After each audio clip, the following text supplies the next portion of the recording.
नमस्कार दोस्तों, मैं हूं दीपक चौरसिया और मेरे इस सोशल मीडिया के मंच पर आपका स्वागत है। आपको पता है ना, बिहार की पल पल की हम अपडेट दे रहे हैं। हमने आपको बताया है तेजस्वी के सामने अभी 5 चुनौतियां कौन कौन सी है, लेकिन एक पर उन्होंने रणनीति बनाना शुरू कर दी है। और वो क्या है उसके बारे में मैं बता दूं, ये है अति पिछड़ा न्याय संकल्प। अति पिछड़ा न्याय संकल्प के नाम पे जो ईबीसी कास्ट है उनके लिए राहुल गांधी ने एक 10 सूत्रीय घोषणा पत्र जो है वो जारी किया है। उन्होंने जो ईबीसी नेता हैं एक्सट्रीम बैकवर्ड कास्ट के, उनके तमाम प्रमुख लोगों से बातचीत की है और उन प्रमुख लोगों से बातचीत करने के बाद वो 10 पॉइंटर एजेंडा लेकर आए हैं और इस एजेंडा को सरकार बनने में ही इंप्लीमेंट किया जाएगा। इसमें जो सबसे बड़ी बात है वो ये है कि आरक्षण की सीमा को 50% से ज़्यादा बढ़ाया जाएगा।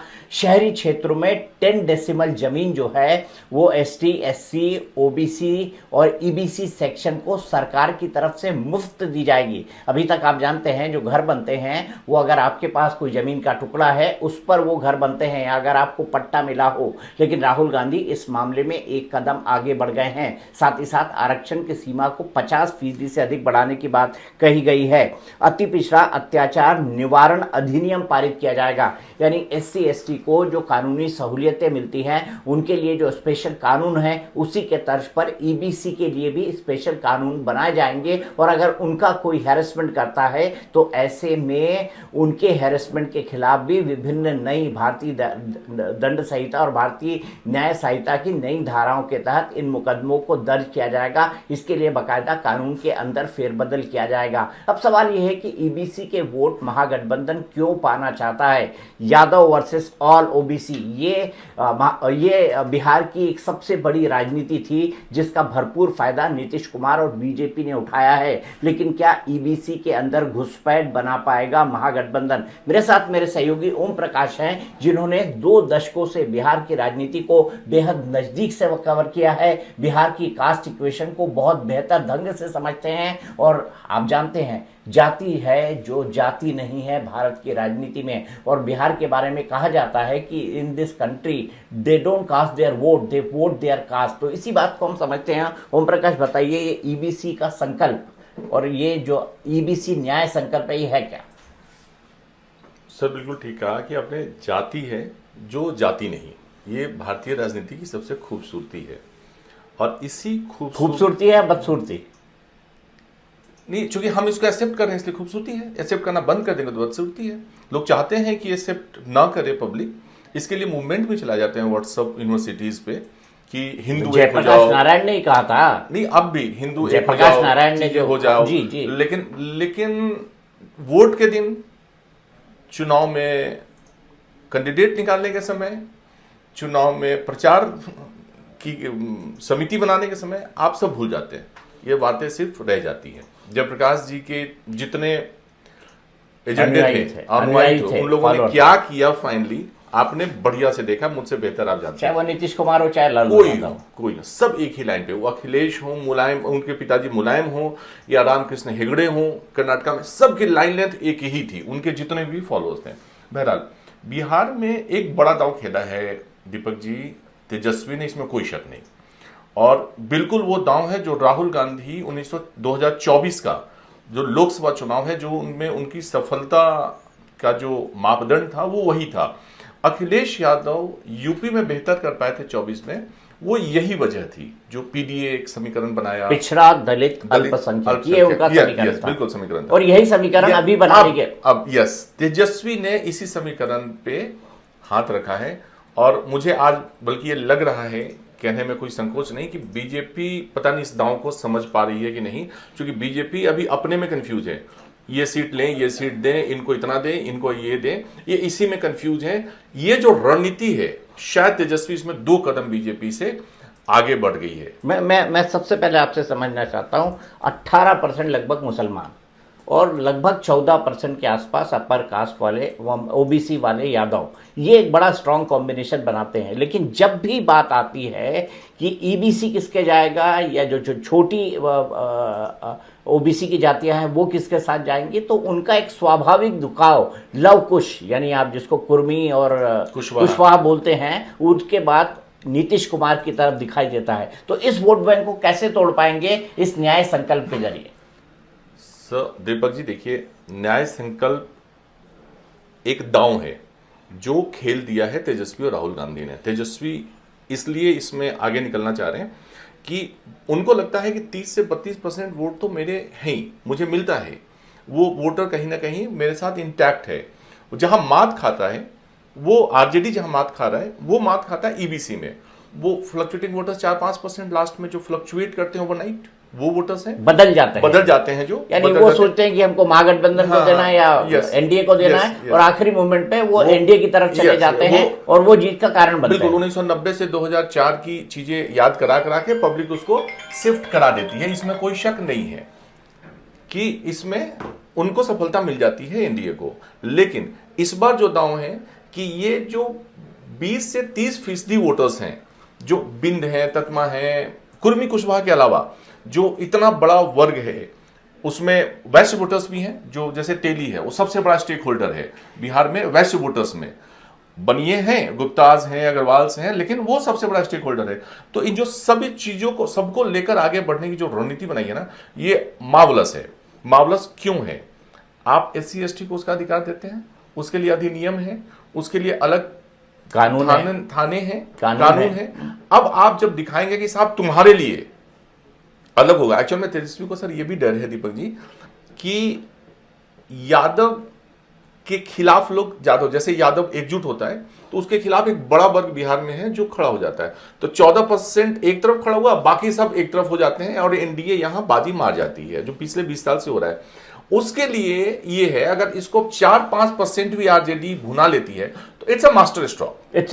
लेकिन मैं आपको समझाना चाहूंगा, मुझे बहुत अच्छी तरह याद है 2010 को गांधी मैदान के अंदर मैं अपना शो कर रहा था। 2010 का चुनाव का रिजल्ट आया था, नीतीश कुमार की लैंडस्लाइड विक्ट्री हुई थी और भारतीय जनता पार्टी को भी अच्छी खासी सीटें मिली थी। मेरे ख्याल से 200 के आसपास के आंकड़े को उस बार दोनों मिला के उन्होंने टच किया था। 243 टोटल सीटें हैं। तो वहां एक आदमी ट्रांजिस्टर लिए खड़ा हुआ था और वो ट्रांजिस्टर लिए खड़ा हुआ आदमी बड़े जोर जोर से गाने सुन रहा था और बड़ा प्रसन्न था। तो मैंने उससे पूछा प्रसन्न क्यों हो? बोले जीत गए नीतीश कुमार। मतलब नीतीश कुमार ने तुम्हारे लिए क्या किया? तो वो आदमी रिक्शा चलाता था, रिक्शा खींचता था। तो उसने मुझे बताया कि नीतीश कुमार वो शख्स थे, जब हम रोज अपनी दिहाड़ी करके जाते थे, मजदूरी करके जाते थे और मजदूरी करके आगे जाते थे, तो ये जो अहीर लोग हैं ये हमारा पैसा रुपया सब छीन लेते थे और छीन के मार के हमको भगा देते थे। नीतीश कुमार के आने के बाद कम से कम ये हुआ है कि ये मारपीट, ये गुंडाई, ये लफंगाई हमारे साथ बंद हो गई है।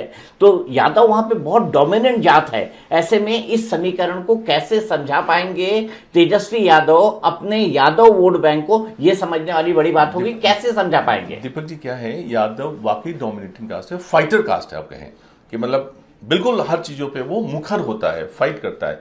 तेजस्वी को इस बात का डर है कि यादव वर्सेस ऑल ना हो जाए और इसीलिए ये दांव खेला गया है। ये लोकसभा चुनाव का आप बेहतर एग्जांपल के तौर पे समझिए औरंगाबाद एक सीट है जो बेसिकली राजपूत बहुल सीट मानी जाती है। सुशील कुमार सिंह वहां से लगातार जीतते रहे।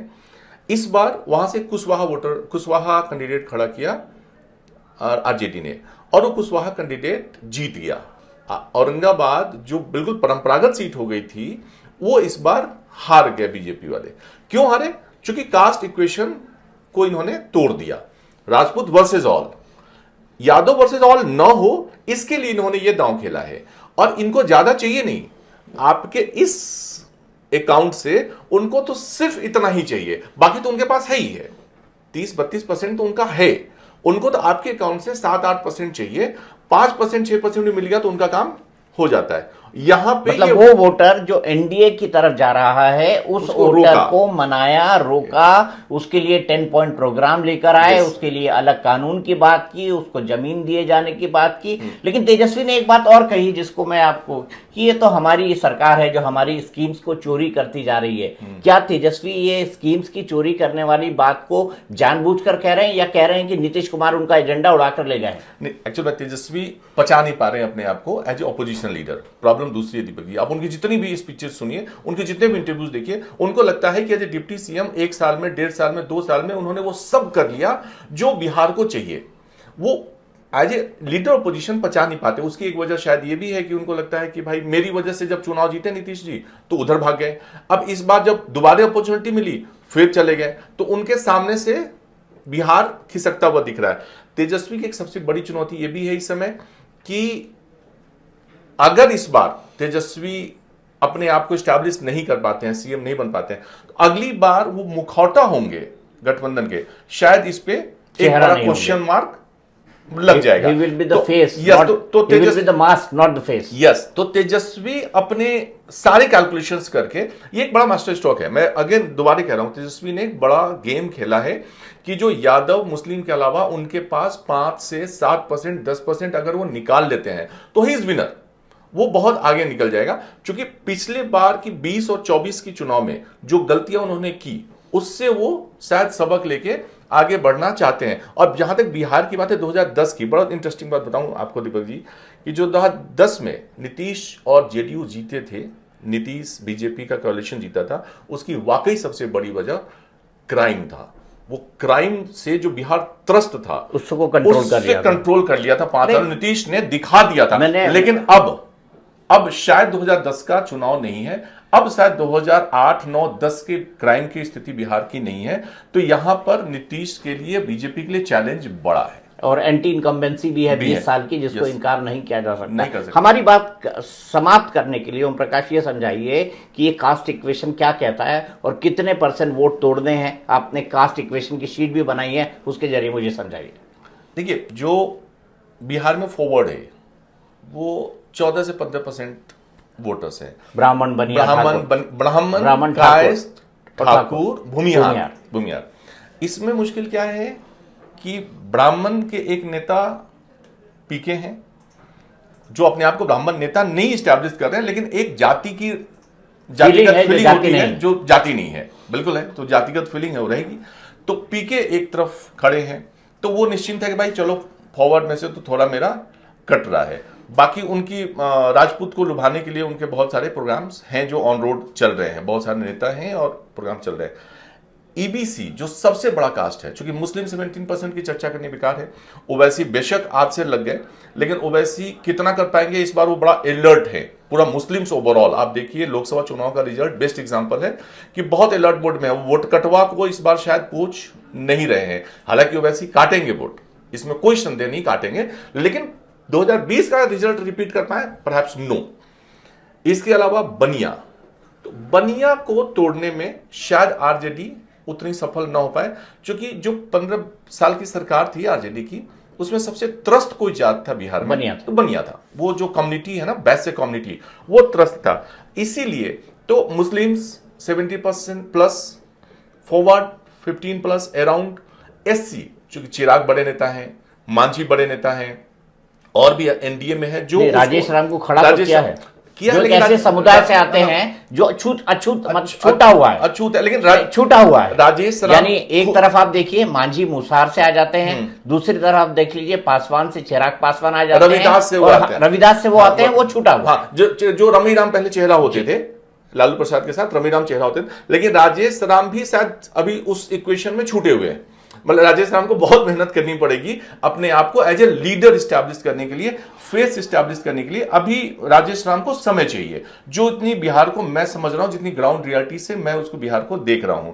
तो एससी एसटी का 1.68% स्टेक है, जो बहुत कुछ लेना देता नहीं है। बाकी 2 सीटें हैं एसटी के लिए रिजर्व बिहार में, लेकिन वो कैलकुलेटिव है, वो मतलब उसका कोई स्टेक नहीं है कि आप उसके ऊपर चर्चा करें। बाकी जो चीजें हैं वो जैन, वैश्य और जैन, बुद्ध, क्रिश्चियन, सिख सब मिला के भी 0.67% से ऊपर नहीं बढ़ पाते हैं। तो जो कुल मिलाकर थ्रस्ट है, जो वोट खींचने की रणनीति है सभी पार्टियों की, वो ईबीसी ही है, जो बिहार में कुल मिला ले ईबीसी तो 35% के करीब है टोटल, इन टोटलिटी, उसमें सभी लोग हैं। और उसी इक्वेशन को काटने की रणनीति आज तेजस्वी और राहुल ने निकाली है। कितना सफल होंगे गॉड नोज, क्योंकि जो बीजेपी की रणनीति है वो भी यही है नरेंद्र भाई मोदी भी अपने आप को उसी कैटेगरी में फिट करते हैं और अमित सम्राट भाई चौधरी शाह भी अपने आप को उसी कैटेगरी में फिट सम्राट करते चौधरी हैं, भी। सम्राट चौधरी भी फिट करते नीतीश हैं, कुमार नीतीश भी। कुमार खुद करते हैं। तो इनके पास एक मास लीडरशिप है जिसके फेस को ये बेचते हैं, जिसके फेस को भुनाते हैं। लेकिन क्या 20 साल में यही चेहरे दोबारा बिकेंगे? ये एक बहुत वाकई इंटरेस्टिंग है। तो बहुत इंटरेस्टिंग बात यह है कि इन समीकरण के बाद हमने क्या समझाया आपको, ईबीसी समीकरण। कैसे समझाया आपको कि ईबीसी का अगर थोड़ा सा भी वोट, 5% के आसपास का वोट अगर तेजस्वी यादव की तरफ स्विंग होता है तो उनको ये चुनाव जीतना बेहद आसान हो जाएगा। लेकिन सवाल ये खड़ा होता है कि इतनी घोषणाओं के बाद क्या अपनी परंपरागत लीडरशिप को छोड़कर उन यादवों के साथ ये ईबीसी खड़ा हो जाएंगे जिनके साथ उनका लंबे समय से सामाजिक विरोध रहा है? ये देखना सबसे दिलचस्प होगा। तो इसी पर हमारी पल पल की अपडेट बिहार चुनाव पर इसी तरह जारी रहेगी। मैं और ओम प्रकाश फिर आपको मिलेंगे, फिर कोई नई गप करेंगे, फिर कोई ढंग से और बेहतर ढंग से आपको लिख लिख के समझाएंगे कि क्या होने वाला है बिहार चुनाव के अंदर। तो एक एक्सपेरिमेंट था, आपको कैसा लगा, कितना पसंद किया, प्लीज कमेंट बॉक्स में लिखिएगा, मुझे बताइएगा।